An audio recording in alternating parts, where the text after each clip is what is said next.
All right. As always, that was good friend of the show, Colin Gow, with his song Podcast, our unofficial theme song. Now, I'm going to talk a little bit quieter than normal today because we had a little bit of a mix-up on scheduling. So just bear with me for a second. So Darren has been at the Olympics for 2 weeks, basically, and just got back. And when we scheduled these guests, we kind of forgot that Darren was going to be back. And as we all know, Darren's a little sensitive about Jackie Thiel coming into his chair. And there is a term in French that translates literally as blow of state. We more commonly know it as coup d'etat. So there is a little bit of sense that this may be something of a coup d'etat because in the co-host chair, I have our assistant city manager, Jackie Thiel. Jackie, welcome. Real Deal Thiel slides in again for the win. So, anyway, we're really excited to have our guests today. We have two guests with us, Matt and Kate Hare. They are I think both of you guys work for Cover My Meds, right? Did I pick that up right off the bios? I actually no longer do. Okay. I do. All right, Matt does. Yeah. Kate used to. But more importantly, they are the founders and heads of the Callahan Hair Foundation. Mm-hmm. And they're going to be talking some about their work in the community. But we always start with our start bench cut. So they came in and we asked, are you guys listeners to the podcast? Matt gave an enthusiastic, yes, dedicated. Kate was conspicuously silent in that. So for Kate's benefit, I'm going to explain how this works. Okay. So start, bench, cut, like a sports team, right? Okay. So we're going to give you three things. One of them is your starter. It's your favorite. You're going back to it time after time after time. Okay. What's on your bench is the thing that you would kind of come back to periodically for a break from what you need. Benching it or cutting it, it's gone. You can't do it anymore. Done with it. Over. Gone. So we asked you guys for some questions about things like what's your guilty pleasure, what's your geekiest thing, all these sorts of things. And Jackie, being the good plotter of a coup d'etat, best co-host ever. Yes, only co-host because Darren's just a sidekick. So Jackie has done some research, and there was one of these that really did appeal to me because in your responses, you said that you're a huge fan of Bravo TV. Yes, that's my guilty pleasure. That is your guilty pleasure. Matt admitted that he did the same kind of thing that I did with my wife was on recently, and she talked about how she is a huge fan of basically kind of dating TV shows, not the super trashy ones like Love is Blind and that kind of stuff. And I, being the strong husband that I am there to support her in that. Absolutely. Matt, you can appreciate this. So Jackie put together a start bench cut of Bravo shows.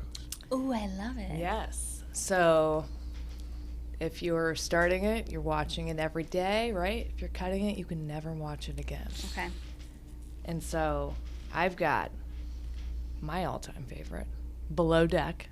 It's my guilty pleasure.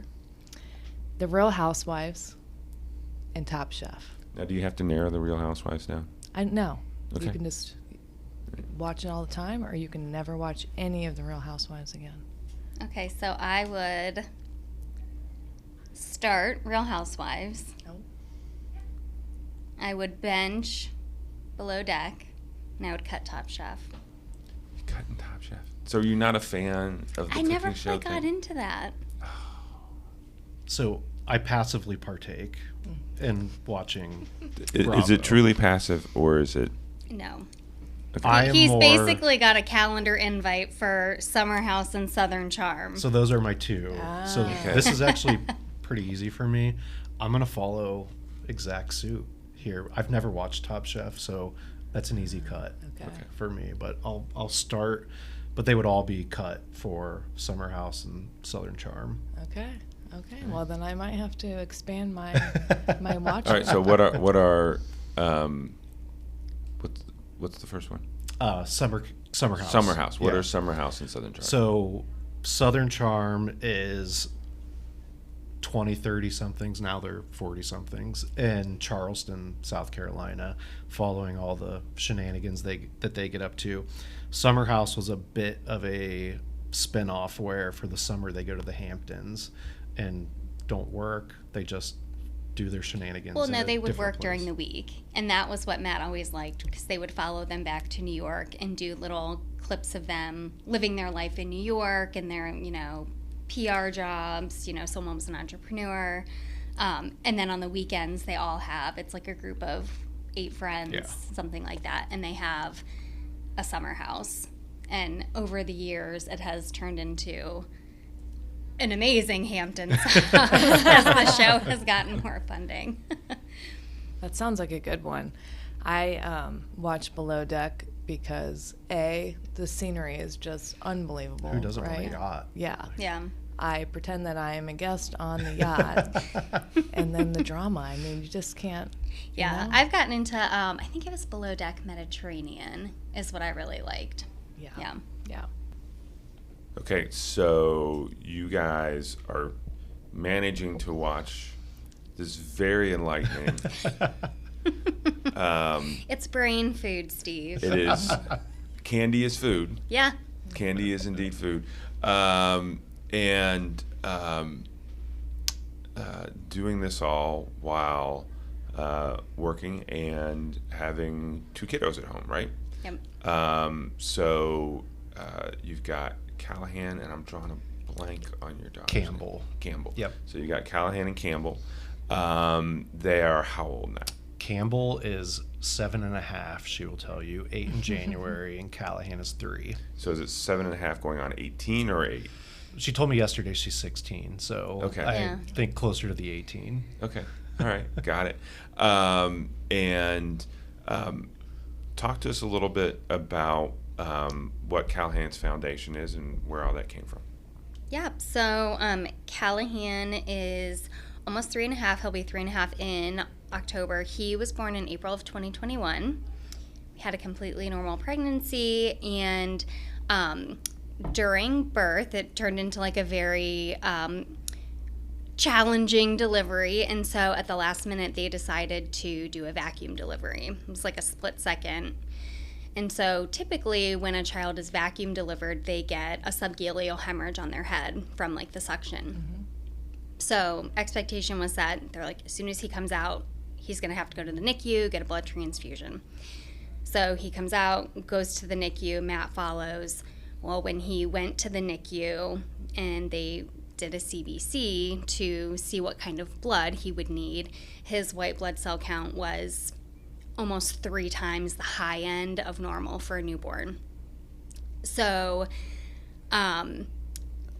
Matt knew, the NICU doctor indicated to him what that means. And then they officially came to us a couple hours later and, in recovery, and said, we believe that he has cancer. He's going to have to go to Nationwide Children's Hospital to confirm.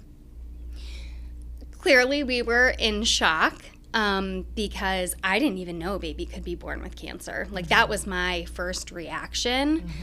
I was like, a baby can be born with cancer? Mm-hmm. And she was like, it's really rare, but it does happen. So fast forward, Matt followed him to Children's that night. I went the next morning. They confirmed that he had a very rare type of leukemia called infantile leukemia. And in most of those cases, there is a genetic change that happens. So in 80% of infant leukemia cases, infant being 12 months and under, there's this genetic change that happens that makes the disease really aggressive and really hard to treat. So right off of the bat, we were given a pretty poor prognosis for Cal. Expectation setting really early on that this is going to be a really hard road. And, looking back now, I think they were trying to be realistic but set the expectation that he would probably not survive. It wasn't looking great. I don't know if that's dramatic, but we ultimately ended up finding out by the end of that week, because his doctor wouldn't share like statistics. But we ultimately found out several days later that infant leukemia, it's 20% chance to survive 3 years. So we ended up staying inpatient for 8 months. He was intended to have a stem cell transplant, which at the last minute ended up being canceled because he had so much damage to his liver from chemotherapy. We switched directions, went into maintenance therapy. He ultimately ended up being on treatment for 2 years and finished in April of 2023. So that's kind of like the bird's eye view. But during all of that, while we're living in the hospital and, you know, living this day in and day out, we're learning how old all of the drugs are that he's getting, and why not only his survival rate, but so many of the families that we were meeting there, they didn't have good outcomes. And funding for pediatric cancer is, the only word I can describe it as is abysmal. It's historically been 4%. So Callahan, the average age of every single drug that he received throughout treatment, 70 years old. Wow. Which is incredibly old given all of the research that's going on. And, you know, I think what's interesting is, so we're coming from the perspective, Matt and I, you know, Matt is a cancer survivor. He had multiple myeloma in 2009, and we both worked in healthcare. I actually worked with oncology brands. That was my job when I had Callahan. And so I was just shocked. So I was like, we've walked this experience personally already. And I work in this space, and I just didn't even know this was a thing. And so we really felt like, it was pretty early on. He was born in April. I mean, I think probably by May or June, we were like, we need to pay this forward somehow. I think what ultimately inspired the start of the foundation, or doing something, was actually the community. So we received a huge outpouring of support from this community, Upper Arlington, you know, people we didn't even know. It was really beautiful, and even though kind of tangible things that people do can't really change your reality, it really does something to like help you put your foot in front of the other every single day while you're going through something like this. So I think initially we were wanting to do something, help families, and then as we learned about the funding, we were like, this is what we want to impact. So your funding goes towards the research so that maybe someday there's not 70-year-old drugs being used as part of the treatment? Yeah, There's exactly. New technology coming out? Yeah, one of the things, so we had a lot of hard conversations with doctors and staff at Children's, but aside from finding out about his prognosis, we had a pretty frank conversation of the treatment protocol is very harsh. We might get to a point where we make a quality of life decision because he can't handle the therapies. To Kate's point too, we had to pivot away from bone marrow transplant to maintenance because of the toxicity to his liver. They didn't think he would survive the bone marrow transplant, and so we quickly just started to learn more and more. And oddly enough, the first researcher that we've supported is a UA resident, Maggie Lamb, and so we started to get to know her more. She's working on, it's called CAR T cell therapy. And so if you think about traditional chemotherapy is designed to go into the body, kill everything, cancer, healthy cells, that's where, you know, you lose your hair, you get sick. CAR T cell is, she equates it to, it's a Navy SEAL. It goes in, identifies cancer cells, kills those, and leaves the healthy cells to continue to populate. And so we quickly were like, that's what we want to be a part of. Kids are unique to adults where they have growing bodies, they are developing, and so that's one of the challenges. We are so thankful that Callahan is still here, but while he's 3, developmentally, his first year was a wash for him, and so we're thankful he's actually starting at Burbank on Monday. But they'll do his speech, his physical therapy, everything there, and he requires a lot because he's not your traditional 3-year-old. So can you go back and explain, you already had your daughter at the time. What was the first 8 months like, being one of you being at the hospital all the time? Yeah, I will say we are so incredibly lucky to have Nationwide Children's right here. Yeah. Like, that was honestly, like, when they said he needs to go to Nationwide Children's, I mean, we never needed Children's with Campbell. She was 4 when we had him. And when they said that, I was like, oh, thank God. Like, it's one of the top children's hospitals. So, and just kind of like a side note, another thing we learned during all of this is like how important it is for children to be treated at a children's hospital. I think probably sitting in this conversation, maybe that's a no-brainer, but there are so many people that we've come across that, they're in a children's wing of an adult hospital. And whenever I can find it appropriate, I encourage them to, like, please get to a children's hospital, because the children's cancers are so different. I'm speaking specifically to cancer. Yeah. They're different. They're treated differently. And we actually have a very close friend who we met through our journey, and I mean, she speaks to this all of the time. They were initially at an adult hospital and then transferred to CHOP, Children's Hospital Philadelphia, and she was like, it was day and night. Yeah. So we were lucky that it was so close. We could come and go. So we basically traded off nights. So we would both be there through the day. And then one of us Campbell was at Primrose at the time, one of us would go and pick her up and be with her overnight, take her to Primrose the next morning, and then go back to the hospital.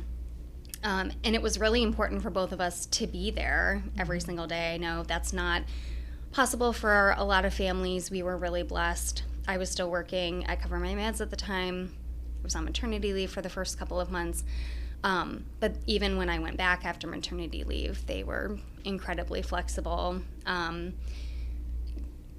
shockingly so. Not shockingly so, but just to the point that, I mean, my boss was like, I am a mother, I understand, like, I don't understand, but I can understand, like, if you can only work 5 hours a week, I don't care. Like, do whatever you can, which I don't think a lot of companies are like that. Mm-hmm. But it just offered us a lot of flexibility, and it was important for us to be there because we didn't know where this road was going to be, and we wanted to be there every single second that we possibly could.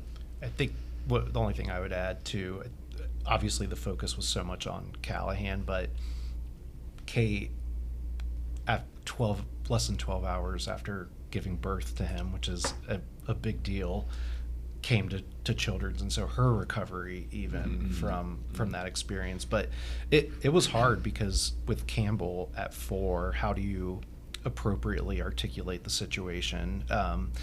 We went from saying your baby brother's going to be here in a couple of days to 8 months later he came home, and now not only is he not coming home, you're going to have one parent here each night. And so that was really hard, but I think the empathy that we've seen her develop and the strength that we've seen her develop, while we hate that we had to go through it, we see sort of the building blocks and the foundation for what's going to set her up to be a very strong young woman.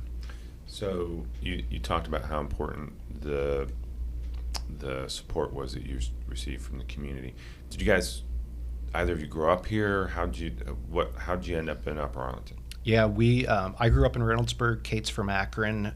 Always loved Upper Arlington, obviously the proximity to everything. We moved here in 2013, and so been here for over a decade, and just the tight-knit closeness of the community. And we like the schools. Yeah, absolutely. And Upper Arlington reminds me of the area that I grew up. It's, older homes and tree-lined streets, and it feels like a community. Yeah. So, and it feels like a great place that you want to raise a family, and it absolutely is. That's great. And You know, I've been in this job for 5 years, have lived here for a lot longer than that, and I do remember when this happened, and you know, you guys had done a really good job of kind of being part of the community and getting to know your neighbors, and he just kind of word on the street about, hey, this family's going through this.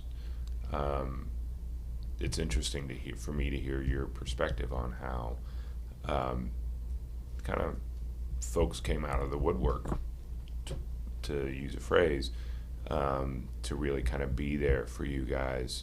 And one of the things that, the reason I asked the question is, one of the things that I think sometimes it feels like in this community, I didn't grow up here, Mm-hmm. is the kind of, there are a lot of people who grow up here and come back, and that kind of divide, and it sounds like this was one of those things where that didn't exist. Yeah, I think with anything, right, you get what you put into it. Kate serves on the library board. I was on the Parks and Rec board.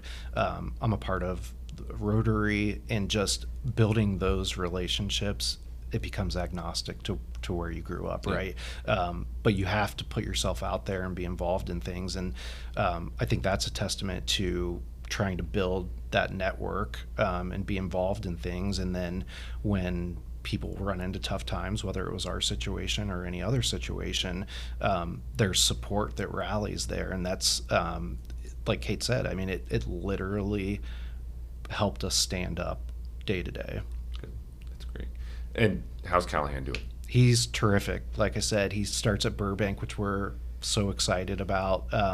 He was able, so Help Me Grow is a state organization or group that offers support for speech, physical therapy, things like that. He aged out at 3, and so we picked up with the school district over the summer, and then he'll start. And so he's so excited about it. He's thriving and catching up, and just while not your typical 3-year-old, in a lot of ways he is your typical 3-year-old. And so we've been beyond blessed to sort of be in this situation, because there were a lot of days where we did not think that this would be the reality. What gets him really excited and happy and all that sort of, what's the thing that turns him on these days? Superheroes right now. Okay. He's really into like the Avengers. Like Incredible we're not Hulk, yeah. Yeah, he loves the Hulk. So he doesn't really talk yet. Like he can say a couple words somewhat clearly, like we know what he's saying, but so he does a lot of sign language and like motions, and so he puts his arms up.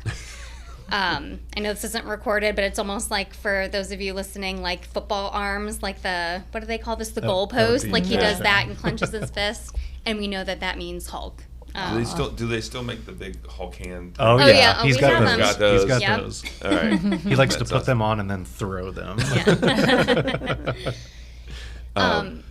Something else I wanted to say about community, and then, like, to your point that, you know, people come out of the, like, ultimately what I have seen is people want to help. And obviously this is a child. And I think in our situation, for better or for worse, having a baby with cancer, it's horrific. But even if it was an older child, like, people care and they want to help.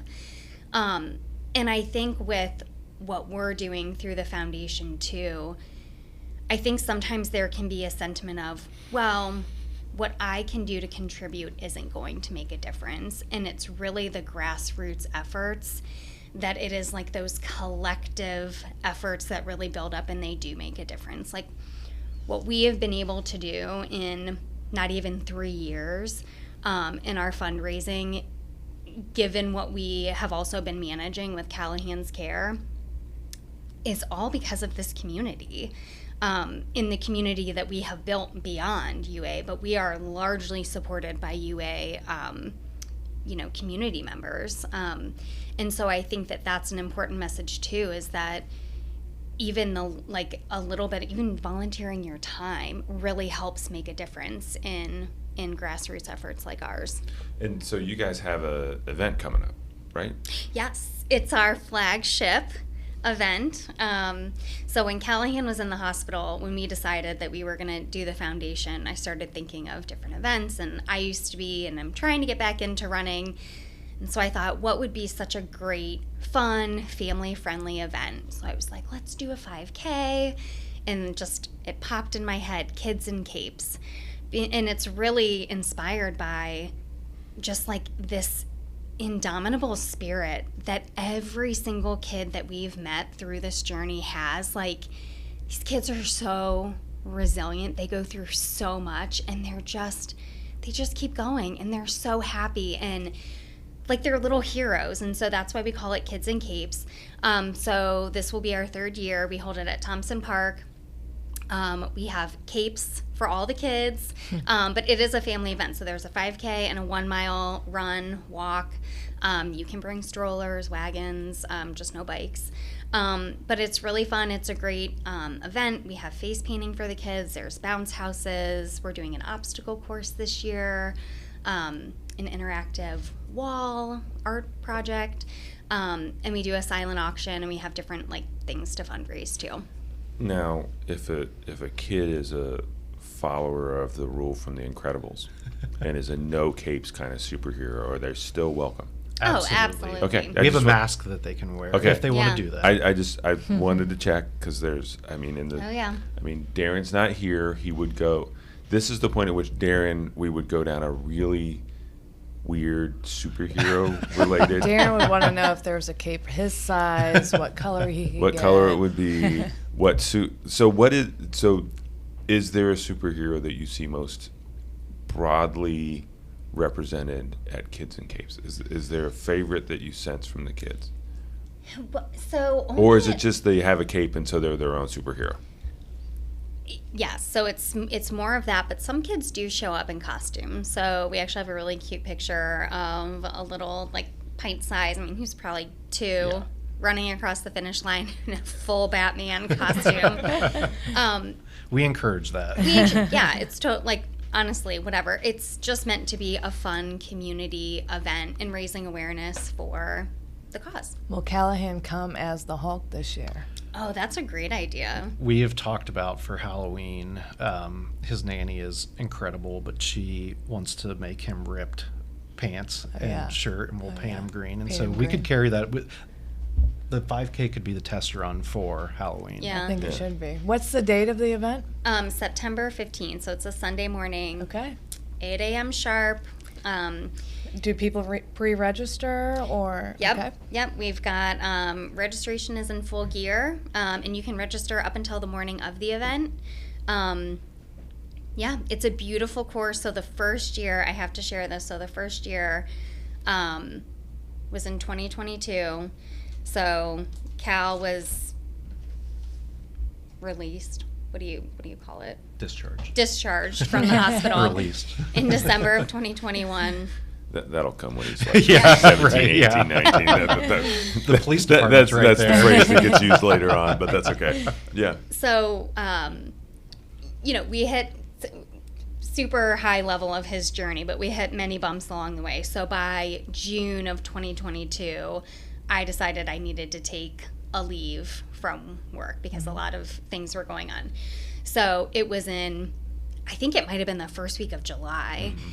And I was like, it was very hard for me to decide to like take this leave. I was total career, loved being a working mom.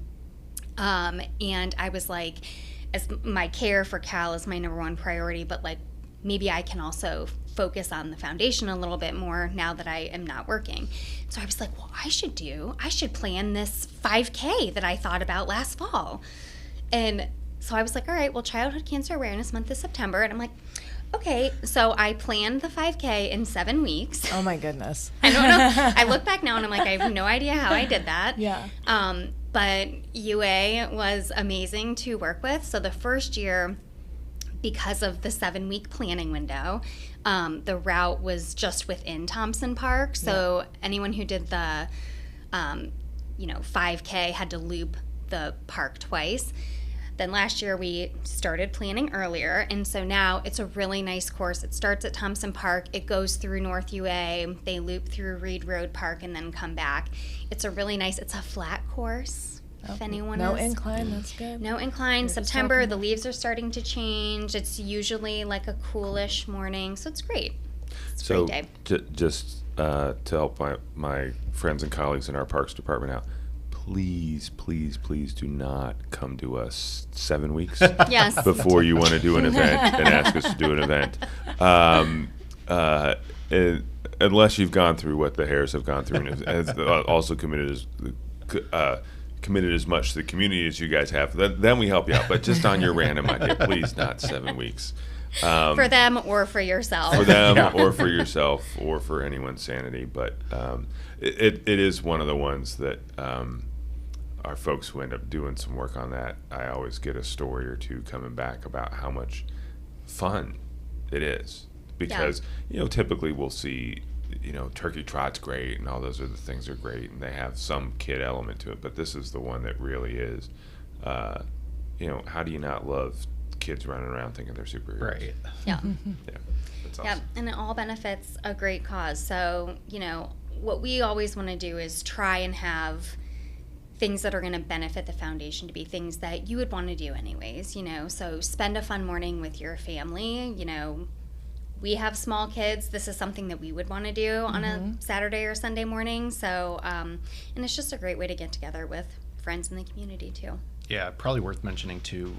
Obviously, we try to maximize the amount of money that we can donate, but it does cost money to do events. But even the businesses in the community have been incredibly helpful. And just to name a few, we've had the Coleman Group with Street 𝘬𝘬𝘵s, Hamilton Capital, Littleton's have always been great supporters, and it really does help us offset the cost that we do to put on the event and then ultimately maximize the money that goes to the researchers at Children's Hospital. Yeah, and even in-kind donations for the silent auction and, a cake for Leroy. She is a very popular baker around here last year.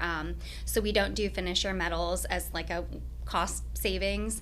And most people that are doing our 5K are not, we get a handful of serious 5Kers that go around and do races, but a majority of people, they just want to do something fun, for a support job. the cause. Yeah.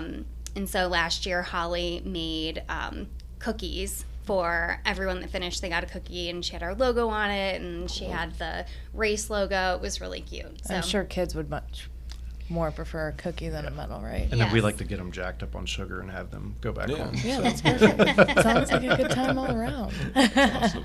How So- much? go Sorry, ahead. how much have you raised to date? So we have donated over $260,000 Oh my goodness! as of the end of 2023. So we work on like a fiscal calendar year. So by the end of this year, 2024, we'll have, I don't know what the exact number will be, but it will be over $300,000 in That donations. is amazing. That's amazing. Yeah, so Amazing. to 5 different children's hospitals and 6 projects. So, and that was another thing that was really important because early on in Callahan's diagnosis, standard of care for his disease, poor outcomes. So we looked around, are there trials we can do? And during that kind of research learned, oh wow, there's this thing going on at CHOP. And that was like, we wouldn't recommend this unless he relapsed. But we just had multiple conversations where we realized there's just things you don't know until they happen to you. And so we were like, wow, there's all this really great work that's happening that can impact these kids, but it needs to be funded. So we really, that's part of our mission is to impact leading research hospitals for children. Well, thank you guys for taking, one of the things you mentioned earlier is you talked about how you came into this experience with experience from your, Matt, cancer experience, and then professionally you guys understanding the systems at play, right? You haven't been through this, but you know the systems that are at play, and for you guys to yourselves see how hard it is. I mean, it's draw the analogy. My wife and I are dealing with stuff with aging parents, and my wife is professor in the College of Social Work specializing in aging. And it's like we talk about how if it's this hard for us to navigate, Right. imagine what it is like for someone who's coming to this blind.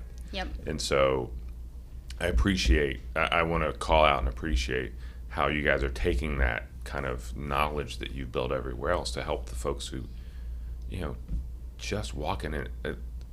It was hard enough for you guys dealing with it, coming at it with a reasonably high base of knowledge. Mm-hmm. Imagine the average parent walking in and they don't have any of that. Yeah. Matt's put it really well. It's, I think everyone copes with an experience like this differently, and, however you have to navigate that is appropriate for you. For us, I know I always felt like I can't know what I know now and not do anything about this. Mm-hmm. And Matt says it's like we've lived this. We're still in some ways living this, because when Callahan was in the trenches of treatment, we didn't even realize kind of the collateral damage that I refer to it as, of what these treatments do to kids that we're still dealing with 3 years later. Mm-hmm. And Matt calls it, it's our responsibility as being part of this community, the childhood cancer community, and trying to advocate. And I think I would say every family that's been touched by this advocates in some way. This is just how we're doing it. I love it. That's awesome. Look, you guys have been so generous with your time, and so today and with everything you've done. We've got just a few more questions. So one other thing I got to get to, so you guys both worked at Cover My Meds. Did you guys meet at Cover My Meds? What's the story there? We did not, actually. So I pivoted to healthcare after I had my cancer experience, and early on I saw this exciting company starting in Columbus. I actually worked for a startup out of Silicon Valley at the time, and I wanted to get more involved in the community here, and so I joined Cover My Meds in 2017. Kate wanted to get into healthcare and joined in 19. Mm-hmm. Yeah, I started my career at Nationwide Insurance. I went to Cardinal Health for about a year, and then I went to Cover My Meds. So. Okay. It's a great company. I do miss it. So where'd you guys meet? What's the whole... So we actually met at Gasworks. Oh, Gasworks. Over cherry bombs. Oh my gosh. So... You guys are out to meet my husband. So what... so how long ago was this? That was 2009. We actually have a picture from the night that we met that our daughter loves, where I pointed out Kate had very shiny shoes on, and I complimented her shoes. But I think we need to give a little more context. So I had just moved to Columbus. Mm-hmm. I graduated in 2007. I moved to Columbus in October. We met in November or December.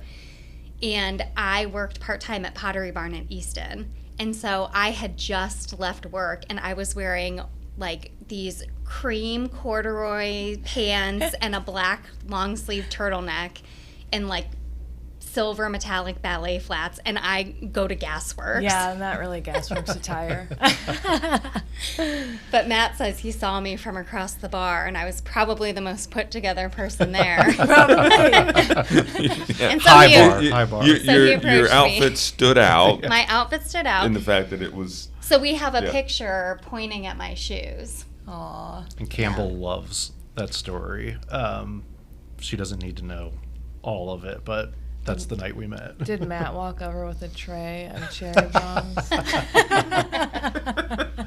I did that's not, what hooked but you? I should have used that tactic. So because it took a couple of years for us to get together after that night. It did. Yeah, I would not give him my phone number. Oh.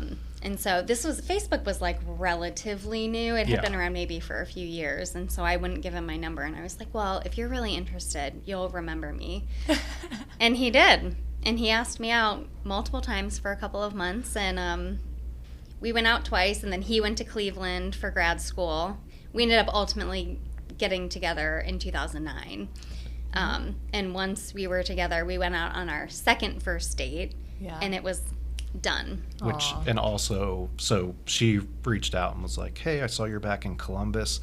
I actually was in the middle of chemo," and so she was like, "Do you want to go out for a drink?" And I was like, "I can't. I kind of have cancer." And so we got breakfast, and we're inseparable.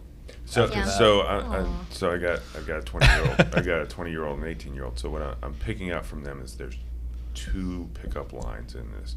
One is, "Hey, I really like your shoes." Yep. And the other is, "Hey, I can't because I'm going through cancer treatment." I think Yep. those are. I think one of those is more applicable to most. Right. I think Yeah. one of them I will encourage them to use, and the other I'm hoping they'll never have the opportunity to Right. use. But You can so that's really good. filter people out through both Yeah. both approaches, I though. mean, you knew that she was in it for the long haul Right. already, right? Yeah. But the nice shoes. That's pretty smooth. I'll give you credit for that. That's well done. Well, listen, we always finish every podcast with two questions. What do you love about UA, and what would you change? So I love the walkability of UA.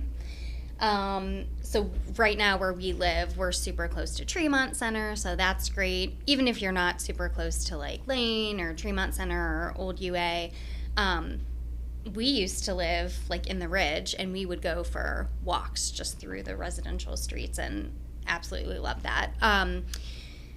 That being said, the walkability, I would love more sidewalks on some of those residential streets. That's like my only thing that I notice. It's like, oh, How do you feel about more sidewalks on Reading in particular? So your timing is really good, because last night, literally last night, we were with council until 8:30 or 9 o'clock last night, going over kind of some stuff for our budget, and we are going to have in our budget this year some money to close a few Yeah.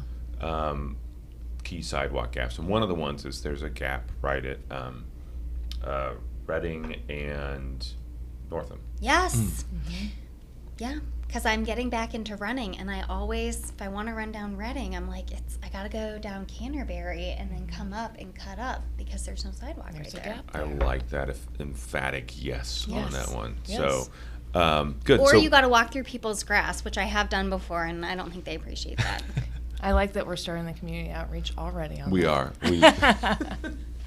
So Matt, what about you? I would say walkability, but general proximity. So not to besmirch another suburb, but we lived in New Albany before. Oh, you're welcome to And- besmirchment of New Albany, Is Dublin. welcome. I mean, occasionally we'll take a shot at Bexley. I mean, we'll take a shot at those too. But I kind of know what my commute anywhere is going to be, and I like that. That wasn't always the case for us. While I love our central location, our road is treated like a NASCAR race at times. We live on Tremont. Yeah, and Okay. so sometimes I want to like be an old man out there with a sign telling people to slow down. So I've I told might go talk Cable to I'm them. going to get a whistle and just blow it at people as they go by. Yep. Hey, I encourage people to get the yard signs and things like that. Yeah. That they do have an impact, and then always reach out to our engineering division or place, and there's things that we can look at and Awesome. research. Yeah. So, and I do encourage. So I live on Northam, so we see a fair amount of that. And when the boys were younger, it was always very tempting. You know, I'd see somebody come pull up to the stop sign and start to accelerate away, and it was always very tempting to like send one of those football passes over the bushes and into somebody's car. We do not encourage that kind of behavior. That there is the chance of doing something that will wreck someone. We don't want road rage either. You don't want road rage, but it is. I mean, doing those little things that remind people that they're not at a NASCAR track. Right. The NASCAR track. They're not somewhere else. You know, we think parked cars on the street are a great thing. If now Tremont, it's tough in a couple spots. Sure. We're not allowed to in a couple spots, but parked cars on streets slows. It is one of the most effective traffic calming things you can do. So we're working on it. That said, we're working on it where we put our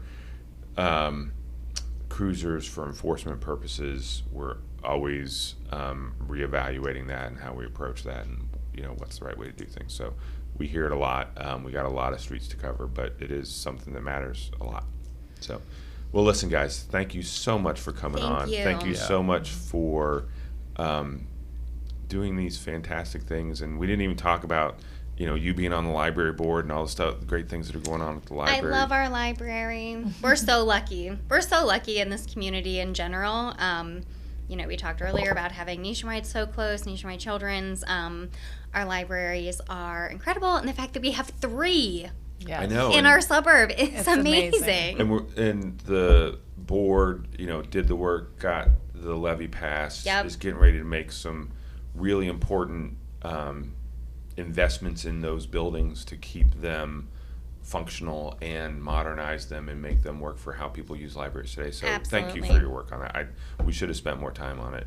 Well, I'm happy to come back another time. I'll come back with Beth. I love the library. I am so inspired by Beth. She is so passionate about what she does and wanting to really have this incredible resource for this community. And she's doing obviously I'm on the board, so my opinion, but she's doing a lot of really hard work to get the right answers for the things that need to be done to make it a place that people want to go.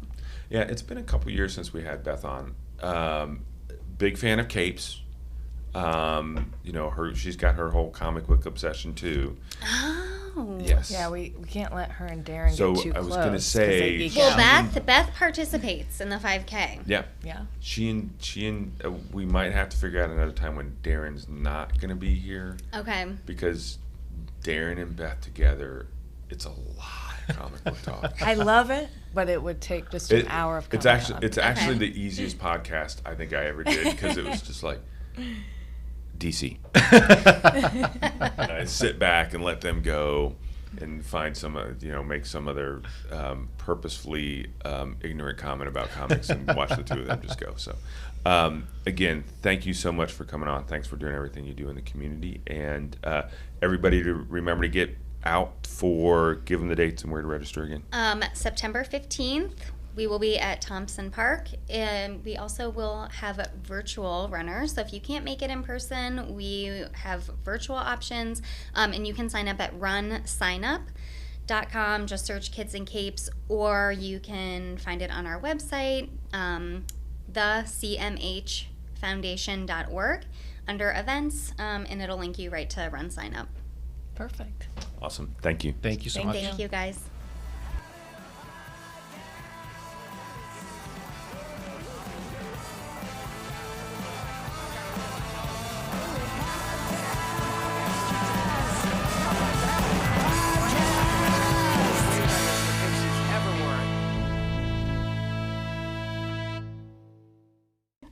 Now, Matt has said he's an avid listener.